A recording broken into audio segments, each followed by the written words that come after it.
Assalamualaikum warahmatullahi wabarakatuh. Kembali lagi di channel Kisah Warganet. Kali ini saya akan menceritakan cerita yang berjudul Dendam Sang Kuntilanak. Cerita ini ditulis oleh Loka Raihana. Tak usah lama-lama, kita ke ceritanya. Malam ini hujan deras bersama angin yang berembus kencang serta gemuruh petir yang bersautan. Dalam keadaan yang mencekam, seorang wanita hamil tua berjalan tertati-tati dengan menahan luka pilu yang digoreskan oleh sang suami yang harus menjaga dia di masa-masa menjelang persalinan. Wanita itu namanya Nia, wanita cantik yang menahan luka serta pilu. Saat ia melihat sang suami berjumpa mesra dengan sang adik, serta mendengar betapa menyakitkan perkataan mereka. "Mas Darsa hanya cinta padamu, Nilam. Nia hanya kujadikan alat pencetak anak untuk kita nanti, karena ku tahu kau tak bisa memiliki anak setelah tindakan masa lalu kita dulu." Kata-kata itu menjadi pisau yang tajam menusuk relung hati Nia malam itu. Dua orang yang ia sayangi selama ini menghancurkan hati berkeping-keping. Tak cukup dengan perselingkuhan mereka, mereka juga berniat menjadikan Nia alat sebagai pencetak anak-anak mereka. Itu artinya setelah Nia melahirkan anak-anak Darsa, ia akan mencampakkan Nia begitu saja. Ibu mana yang sanggup dipisahkan dari sang buah hatinya? Dengan segenap keyakinan dan kekuatan, malam ini Nia pergi dari neraka itu, membawa serta calon anaknya, tanpa memperdulikan hujan yang turun deras malam ini. "Aku bersumpah, malam ini tak akan pernah menginjakkan kaki untuk selamanya di rumah neraka ini," ucap hati Nia dengan kemarahan. Namun kepergian Nia di malam hujan itu ternyata diketahui Darsa serta adiknya ini saat mendengar pintu depan rumah tertutup kencang. Mereka pun bangkit dari tempat percintaan mereka dan bergegas mencari tahu siapakah yang membuka atau menutup pintu rumah itu. Setelah tahu kalau Nialah yang meninggalkan rumah, Darsa serta kekasih bergegas mencari Nia dengan kendaraannya. Bukan Nia yang mereka khawatirkan, tapi bayi yang dikandungannya Nialah. Bersama derasnya hujan, sambil terus mengelus perut besarnya, ia menahan duka teramat pilu. Kata-kata sang suami ke adik kandungnya masih terus terdengar mengiringi malam ini. Semakin malam, hujan turun semakin deras, dan perut Nia pun semakin sakit, bersama darah yang mengalir, tanda akan melahirkan. Tapi ia coba bertahan, mencari pertolongan. Namun bukan pertolongan yang ia dapatkan, tapi sebuah benturan hebat dari sebuah kendaraan yang menghantam serta mendorong tubuhnya hingga ke sebuah pohon besar. Nia pun meninggal seketika dalam keadaan hamil besar serta isi perut janin yang hancur. Setelah meyakini Nia meninggal, pengendara itu turun lalu berkata, "Kita buang jasadnya." "Kenapa kau melakukan ini, Mas? Bukankah kau menginginkan bayi Nia?" si wanita itu. "Aku tak ingin rahasia kita terbongkar oleh keluarga kita. Dan aku sudah muak berpura-pura mencintai wanita bodoh itu." Ya, dua pengendara itu, Darsa dan adik kandung Nia. Tanpa mereka ketahui, Korinia hadir sambil menggendong sang bayi yang ikut serta mereka tabrak. "Kalian tak akan hidup tenang selama kalian masih hidup. Inilah dendamku."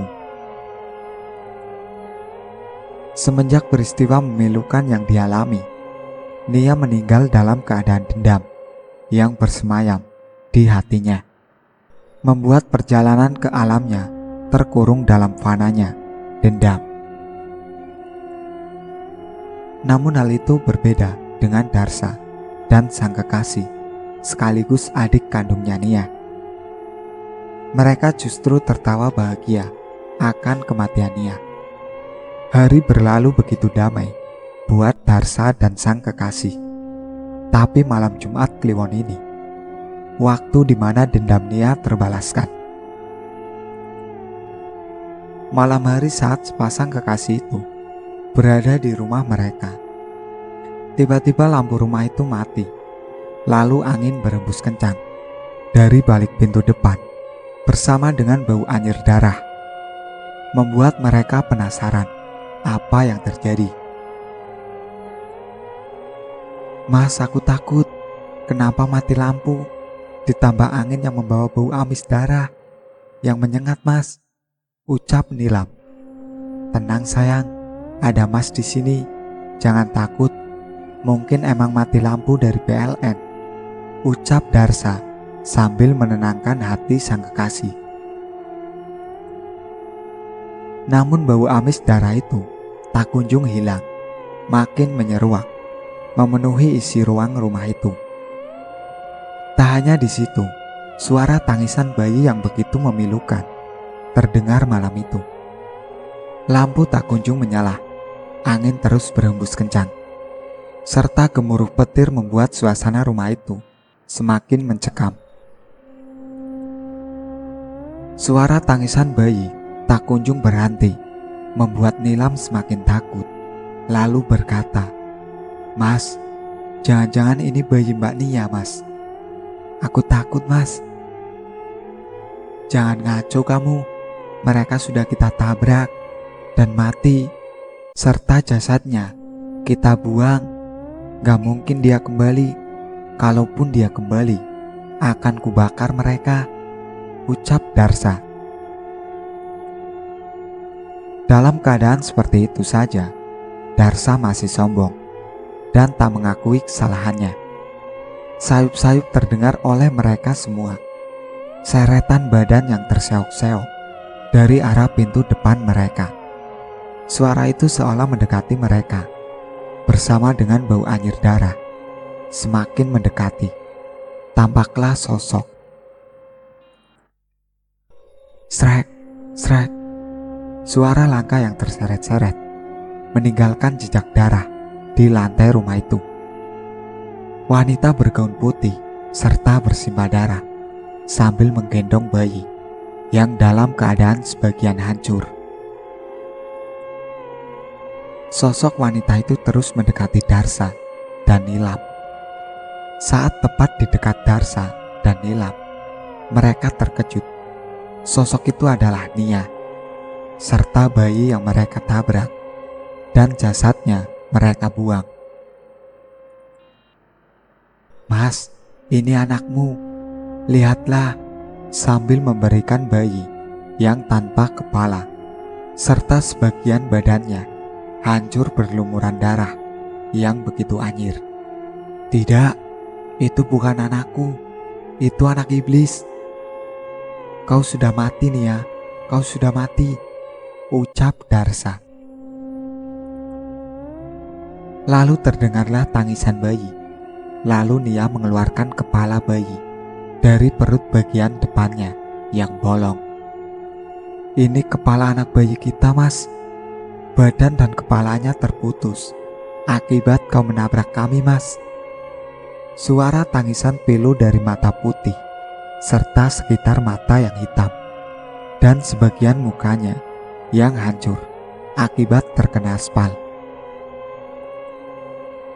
serta terseret mobil Darsa hingga terbentur, tergencet pohon saking kerasnya dorongan dari mobil Darsa, hingga perut bagian depan Ina hancur. Bayi yang berada di dalam perut keluar tanpa kepala karena terputus akibat benturan keras itu. "Mbak, maafkan kami, Mbak. Aku mencintai Mas Darsa. sebelum ayah dan ibu menjodohkan kalian. Saat aku ingin memberitahu ayah dan ibu, mereka mengalami kecelakaan. Aku tak bisa jujur kepada ayah dan ibu. Maafkan kami, Mbak, ucap Nilam. Kenapa kau tak jujur padaku, Nilam? Aku pasti menolak perjodohan ayah dan ibu sebelum mereka meninggal. Kenapa juga kalian harus membunuh kami? Karena aku tak ingin perbuatanku dengan adikmu terbongkar. Lebih baik kau mati bersama bayi sialan itu, ucap Darsa. Dengan marah dan dendam, Nia mencekik leher Nilam dengan tangan serta kuku hitamnya. Sedangkan Darsa yang melihat itu hanya diam, merasakan ketakutan, berusaha mencari celah untuk melarikan diri. Saat tubuh Nilam dicekik Nia, hingga tubuh itu tak menyentuh lantai, dan dilempar tubuh Nilam itu dengan keras, hingga membentur cukup keras, dan kepalanya Nilam pun mengeluarkan darah akibat benturan cukup keras, lalu meninggal di tempat. Bersama dendam yang membusung di hati dan jiwa, serta bantuan iblis menyeruak, melebur jadi satu dalam Korinia. Darsa yang melihat Nilam terbaring, tak berdaya, berusaha mendekati, lalu membawanya, tapi dihalangi oleh sosok bayi tanpa kepala yang bergelayut manja di pundaknya.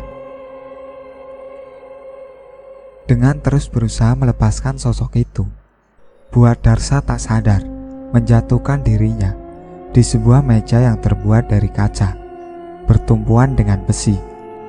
Lalu kaca itu hancur, tertimpa tubuh Darsa, dan besi itu menancap di bagian dada Darsa. Darah pun mengalir. Sambil melihat sosok Nia berucap kata maaf, lalu Darsa pun meninggal. Malam itu menjadi saksi bisu kematian Darsa, dan Nilam membawa dosa atas perbuatannya. Namun setelah peristiwa itu, Nia dan bayinya belum bisa meninggalkan dunia fana, karena jasad dirinya serta sang bayi belum dikuburkan dengan layak. Malam ini menjadi sunyi, sepi, saat tadi pagi evakuasi jenazah Darsa dan Nilam. Lalu setelah dilakukan otopsi, jenazah mereka dikebumikan di pemakaman umum. Suasana sekitar rumah Darsa menjadi horor bagi para masyarakat sekitar, dan banyak yang bertanya kemana Nia, istri Darsa, yang mereka ketahui sedang hamil tua. Banyak yang menduga-duga kematian Darsa dan Nilam di rumah itu karena perampokan, tapi polisi tak menemukan tanda-tanda yang mengarah perampokan, karena barang-barang berharga tak satu pun yang hilang. Malam semakin larut dalam kegelapan, serta senandungnya kidungan Nia terdengar syahdu. Tidurlah anakku sayang, dalam dekapan malam, ibu bersamamu dalam gelap malam ini. Tidurlah sayang, anakku sayang, tidurlah, tidurlah, tidurlah, tidurlah sayang. Sambil mengusap wajah sang anak yang bagian kepala dan badan terpisah, serta darah yang memenuhi seluruh tubuh bayi itu. Sedangkan Nia sendiri, sebagian wajahnya hancur, serta perut bagian depan hancur. Malam ini menjadi saksi bisu tangisan Nia bersama bayi. Harapan dalam malam ini, semoga jasad mereka bisa ditemukan dan dikebumikan yang layak. Suara tangisan bayi serta kidungan malam Nia selalu terdengar di rumah Darsa yang kini teronggok tak terurus Bahkan tak ada orang pun yang berani lewat depan rumah itu. Seperti malam ini, seorang pemuda yang terpaksa melewati rumah Darsa saat malam hari karena ia baru pulang lembur tempat kerjanya. Saat tepat di depan rumah Darsa, motor pemuda itu mati. Pemuda itu sudah mendengar kabar bahwa rumah Darsa jadi berhantu setelah kematian Darsa dan Ilham. Ya Allah, nih motor pakai mati lagi. Mana di depan rumah Pak Darsa, dan sekarang gue merinding lagi. Aduh, gimana nih? Ucap sang pemuda. Lalu terdengar suara dari dalam rumah. Karena semasa hidup, Nia termasuk orang yang ramah dan mudah bergaul. Motornya kenapa bang? Sini saya bantu, mau nggak? Suara lenggingan tawa terdengar nyaring, membuat sang pemuda mendorong motor dengan sambil berlari. Namun naas, sosok kuntilanak Nia menghadang lalu berkata, "Bang, tolong saya dan bayi saya, tolong bang." Pemuda itu pingsan di tempat, lalu tersadarkan esok hari oleh petugas pembersih jalan di sekitar rumah Darsa. Pemuda itu pun menceritakan kejadian itu kepada para petugas. Lalu petugas hanya berkata, "Bukan hanya kamu saja, kami semua dan tetangga di sini pun. Setelah kematian Pak Darsa, sosok itu menghantui kami semua." Berita kuntilanak itu semakin mencekam dan meresahkan warga sekitar. Karena tak hanya mengganggu, bahkan sosok kuntilanak itu silih berganti mendatangi rumah warga untuk minta tolong. Sedangkan di dalam rumah Darsa, sosok kuntilanak itu sambil berkidung dengan mata sayupnya, berharap jasad serta anaknya ditemukan. Bahkan sosok kuntilanak hingga kini masih hadir kepada siapapun yang berbuat seperti Darsa. Tak segan-segan menghantui siapapun. "Tolong temukan jasadku." Sambil berdiri di pinggir jalan, menggendong bayinya, terus berkidung dalam gelapnya malam, ditambah rintikan hujan malam itu. Alhamdulillah, sehari setelah cerita ini di-up, kami beserta keluarga sudah menemukan jasad Nia dan sang bayi yang sudah menjadi tulang belulang. Lalu dimakamkan di satu liang lahat. Nia dan bayinya serta kami juga sudah melakukan tabur bunga di lokasi. Kita doakan semoga almarhumah diberikan tempat terbaik di sisi Allah. Amin. Itulah akhir cerita Dendam Sang Kuntilanak yang ditulis oleh Loka Raihana. Sekian dari saya. Wassalamualaikum warahmatullahi wabarakatuh. Jangan lupa like, komen, dan subscribe channel ini.